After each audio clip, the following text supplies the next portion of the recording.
여러분들이 아시다시피 저는 라이벌을 주로 다루는 유튜버이지만 라이벌 곧 있으면 망할 것 같습니다. 이 영상은 라이벌의 현재 문제점들을 짚고 개선할 방향성을 제시하는 영상으로 누구보다 라이벌이 잘 운영되었으면 하는 한 사람의 유저로서 설명하는 것입니다. 첫 번째, 업데이트 속도. 라이벌과 같은 FPS 게임 경우 무기 간의 밸런스 또는 버그로 인해 업데이트를 자주 해야 됩니다. 하지만 라이벌은 유저들이 알다시피 업데이트 속도가 굉장히 느립니다. 빠르면 한 달, 느리면 두세 달. 그 사이에 유저들은 계속해서 버그를 찾아낼 것이고 디코에도 버그 관련하여 글이 올라옵니다. 문제는 그 사이에 게임 플레이에 지장이 갈 정도로 지독한 버그들도 있다는 것이죠. 그럼 게임 개발하는 입장에서는 빠르게 움직여서 고쳐야 되지만 라이벌은 한 번에 몰아서 고치기 때문에 그 사이에 이 버그를 악용하는 유저들이 많다는 것입니다. 그리고 업데이트를 통해서 계속해서 무기 밸런스를 맞춰줘야 된다는 것입니다. 하지만 총게임 특성상 총마다 특성이 있고 장단점이 있어 밸런스를 맞추는 건 사실상 어렵습니다. 다른 게임에서도 그런 문제로 밸런스를 맞추기 어려워하기 때문에 이해는 갑니다. 다만 이걸 계속해서 미루고 고정이 되는 것이 문제라고 봅니다. 옛날에 예시로 주먹스나 기억하시나요? 공섭에서 10판 하면 9판이 주먹스나였습니다. 그래요, 좋은 무기를 쓰는 게 문제가 되지는 않습니다. 문제는 그 무기를 가지고 있지 않는 유저들은 어떻게 생각할까요? 저격총의 가격은 열세 75개입니다. 초보자나 갓 입문한 사람들은 구매하기 힘든 금액이죠.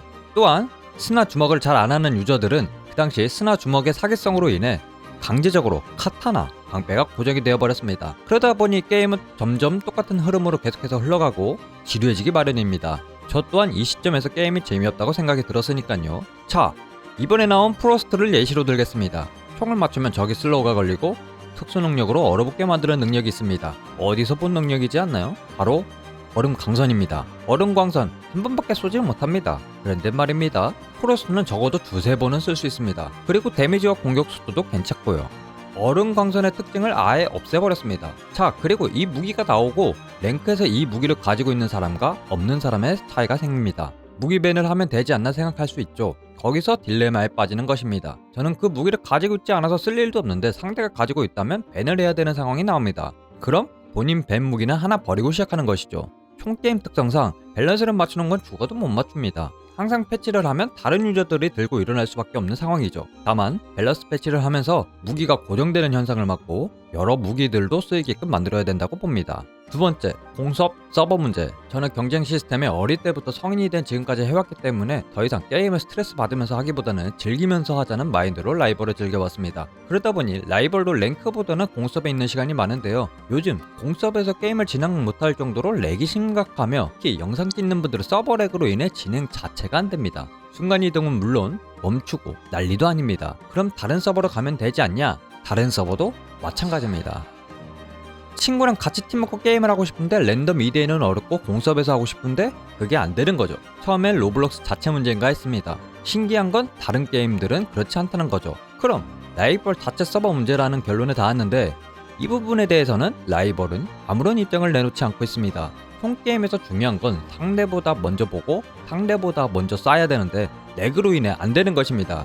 이 부분에 대해서는 빠르게 조치를 취해줘야 된다고 봅니다. 세 번째, 랭크 시스템. 얘가 이 영상을 만들게 한 핵심입니다. 랭크가 초기화되면서 많은 분들이 랭크를 돌립니다. 저 또한 랭크를 잘 안 했지만 한 번쯤 해볼 만한 것 같아서 해봤습니다. 배치를 보고 다이아가 나왔습니다. 그런데 다음이 문제였습니다. 다이아와 골드가 만나버리는 상황이옵니다. 그래요, 전 시즌에 티어가 높은 친구였구나, 이해가 갑니다. 그래서 다음 판에 돌렸죠. 이번엔 실버와 만납니다. 그때부터 알았죠. 아, 매치 시스템 잘못됐다.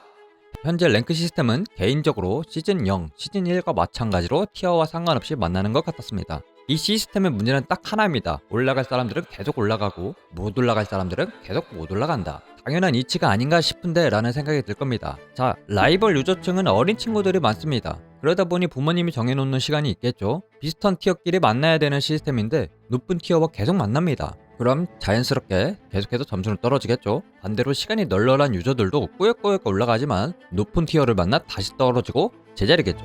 그러다 보니 높은 티어는 계속해서 올라가고 낮은 티어는 더 낮아질 수밖에 없는 시스템입니다. 자, 그리고 요즘 라이벌의 가장 핫한 핵쟁이 문제입니다. 요즘 랭크는 심각하다 할 정도로 핵쟁이가 넘쳐납니다. 매판마다 있고 2대2, 3대3 돌리면 누가 더 좋은 핵인지 싸움이 됩니다. 점수를 열심히 올려도 핵쟁이를 만나면 점수가 확 떨어지고, 그렇다고 이기면 랭크 시스템으로 많은 점수도 주지 않고 랭크 초반에 레벨을 찍은 유저들의 말에 따르면 그때는 핵이 없었지만 지금 본인들도 돌리면 핵쟁이들로 인해 점수가 많이 떨어진다라고 합니다. 또한 핵쟁이를 보더라도 라이벌에서의 핵 신고 방식은 복잡하고 어렵습니다. 핵쟁이를 보면 영상으로 녹화하여 유튜브나 다른 플랫폼에 업로드 후 라이벌 서포트 채널에 신고 티켓을 연 후 핵쟁이 닉네임, 핵쟁이 종류 등 적어서 제출하는 것입니다. 많은 분들이 이 부분이 귀찮기도 하고 어려워서 안 한다는 게 다반사입니다. 만약 영상 녹화까지 하고 플랫폼에 업로드하였다 해도 현재 신고 티켓을 생성하지 못하여 신고조차 못합니다.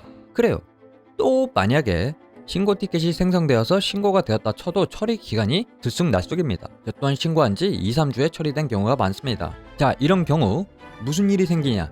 핵쟁이들은 계속해서 늘어날 것이고 핵에 지친 유저들은 게임을 접는 상태까지 접어들 겁니다. 그럼 점점 게임 유저 수가 줄어들고 망하는 건 금방이겠죠. 그런데 핵쟁이를 막을 방법은 많습니다. 예시로 제가 했던 배드워즈라는 게임이 있습니다. 이 게임도 핵쟁이들은 넘쳐났고 라이벌과 마찬가지로 초반에 디스코드로 잡았습니다. 그러다 게임 내 신고 시스템이 만들어졌고 신고가 많이 되면 모더가 직접 와서 그 자리에서 바로 밴하는 방식입니다. 이러면 신고가 중복되는 경우가 없을 거고 빠른 대처가 가능할 것입니다. 또 다른 방법은 극단적이면서 돈으로 해결하는 경우인데요. 일정 로벅스를 지불하게 하여 랭크를 할 수 있게 하는 것입니다. 이 또한 배드워즈에도 있었던 시스템이고 메이저한 게임으로는 카운터 스트라이크를 예시로 들 수 있겠네요. 자, 그러면 이런 말이 나오겠죠. 로벅스를 못 사는 사람들은 어떻게 하냐? 저는 이렇게 생각합니다. 핵쟁이들의 고통을 받으면서 게임을 할 것인가? 아니면 고통을 받지 않고 편안하게 게임을 즐길 것이냐? 물론 이 방법도 좋은 방법도 아니고 어느 정도 위에 말한 시스템들이 고쳐진다는 가정하에 진행돼야 된다고 봅니다. 현재 라이벌을 뛰어넘기 위해 많은 게임들이 준비 중입니다. 지금 상황에 라이벌이 계속 이런 식으로 운영하다가는 금방 망한다는 게 분명해질 것 같습니다. 그리고 제가 뭔데 이런 말을 하냐라고 하실 수 있다고 봅니다. 저는 라이벌을 주로 올리는 유튜버이며 라이벌 레벨도 580 정도 됩니다. 그만큼 라이벌의 모든 것을 쏘아보았던 사람으로서 오직 라이벌 본연의 재미를 되찾고 싶을 뿐입니다. 많은 분들이 보시고 공감이 가시거나 또 다른 문제, 또 다른 방법이 있다면 댓글로 남겨주시고요. 다음 영상은 가벼운 주제로 찾아오도록 하겠습니다. 그럼 개발!